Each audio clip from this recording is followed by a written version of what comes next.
2016 का साल था। मेरा बेटा आशीष कॉलेज में था। उस वक्त तक घर में किसी को नहीं पता था कि वो गे है, LGBTQ कम्युनिटी से है। वो वेकेशन पर नोएडा आया हुआ था।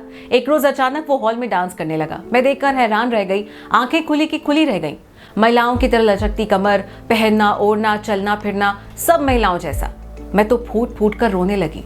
मुझे तो तब बस इतना पता था कि जेंडर में सिर्फ मेल और फीमेल ही होता है। इसके अलावा तो सिर्फ टीवी में देखा था या सुना था।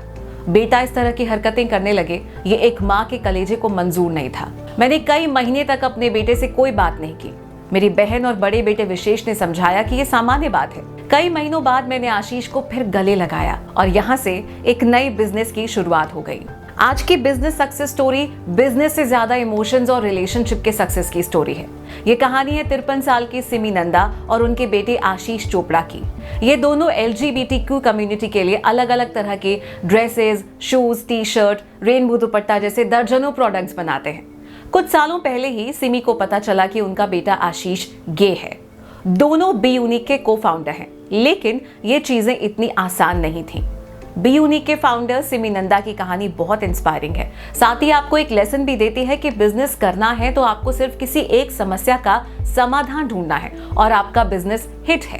तो शुरू से शुरू करते हैं। सिमी नंदा की शादी 1988 में हुई। इन्होंने लॉ की पढ़ाई की। उसके बाद ये अपने पति के साथ महाराष्ट्र के नागपुर शिफ्ट हो गईं। उस वक्त महाराष्ट्र के उन इलाकों में हिंदी बहुत कम बोली जाती थी। मराठी इन्हें आती नहीं थी।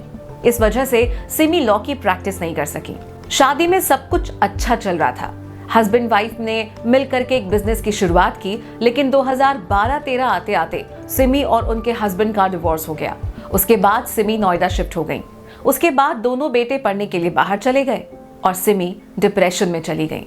सिमी ने सोचा क्यों ना कोई जॉब कर ली जाए, लेकिन जहां भी जॉब मांगने जाती रिजेक्शन मिलता। काफी वक्त के बाद एक फुटवेयर कंपनी में काम मिला। धीरे धीरे उन्होंने कई तरह की नई स्किल सीखी, लेकिन यहाँ अभी सिमी के अच्छे दिन शुरू नहीं हुए थे। इसी बीच जब आशीष के सेक्सुअल प्रायोरिटी के बारे में पता चला तो उनके पैरों तले जमीन खिसक गई। सोचने लगी पहले ही सब कुछ खत्म हो चुका था और अब बेटा भी हाथ से गया। परिवार के और उनके खुद के लोगों ने काफी समझाने बुझाने के बाद, कई महीने बीतने के बाद सिमी ने अपने बेटे को पब्लिक स्टेज पर एक्सेप्ट किया। गर्व से अपनी स्पीच में बोली, मैं एक गे बेटे की माँ हूँ। तालियों की गड़गड़ाहट से पूरा हॉल गूंजने लगा। तब उन्हें लगा कि इस कम्युनिटी के लिए कुछ करना चाहिए। औरों की तरह LGBTQ कम्युनिटी के बारे में सिमी को भी पहले तो ये लगता था कि ये विदेशी टर्म है, इस तरह के लोग विदेश में होते हैं, अपने ऐसा कुछ नहीं। लेकिन जब इसके बारे में पढ़ना समझना शुरू किया तब उन्हें लगा कि ये तो हमारे बीच के ही लोग हैं। कभी गे होने की वजह से सिमी भी अपने बेटे से नफरत करती थी। दिमाग में था समाज क्या कहेगा। आज दोनों एक साथ मिलकर बिजनेस कर रहे हैं। जब आशीष ने अपनी माँ सिमी को अपनी कम्युनिटी के लोगों से मिलवाया और सिमी ने देखा कि किस कदर इन लोगों को अपने ही घर से बाहर कर दिया जाता है, उन्होंने दर्जनों ऐसी कहानियां सुनी कि उन्हें कभी उनके माँ बाप का, समाज का प्यार नहीं मिला। तब उन्हें एहसास हुआ कि देश में सिर्फ एक आशीष ही नहीं, 13 करोड़ आशीष हैं। आज आशीष की कम्युनिटी के सभी लोग सिमी को प्यार से माँ कहते हैं। आशीष अभी बेंगलुरु में इस बिजनेस के साथ साथ गूगल कंपनी में जॉब कर रहे हैं और बी यूनिक का बिजनेस सिमी संभालती हैं। जब उनके बेटे आशीष ने इस कम्युनिटी की परेशानियों के बारे में अपनी मां को बताया तब सिमी को एक आइडिया आया। फिर उन्होंने अपने बेटे के साथ मिलकर LGBTQ कम्युनिटी के लोगों के लिए प्रोडक्ट्स बनाने शुरू किए। सबसे पहले उन्होंने हाई हील सैंडल बनाने से शुरुआत की। ये आशीष को बहुत पसंद थी। सिमी ने करीब 2 लाख रुपए इन्वेस्ट किए। नाम रखा बी यूनिक। सिमी ने अपने घर में ही वेयरहाउस बना रखा है। यहाँ बिजनेस का सिंपल सा लॉजिक अप्लाई होता है, डिमांड और सप्लाई का। लेकिन यहाँ चेरी ऑन द केक था इमोशंस का पार्ट। वो एक खास तरह का प्रोडक्ट जो मार्केट में कहीं नहीं मिलता, आप बनाते हैं। जिसकी डिमांड भी बहुत ज्यादा है वो आप सप्लाई करते हैं। आजकल के स्टार्टअप ओनर्स के लिए एक मैसेज है कि अपने प्रोडक्ट के साथ बहुत ज्यादा यूनिक होने की जरूरत नहीं है। जरूरत है ये पता लगाने की कि क्या आपका प्रोडक्ट कस्टमर की डिमांड को फुलफिल करता है।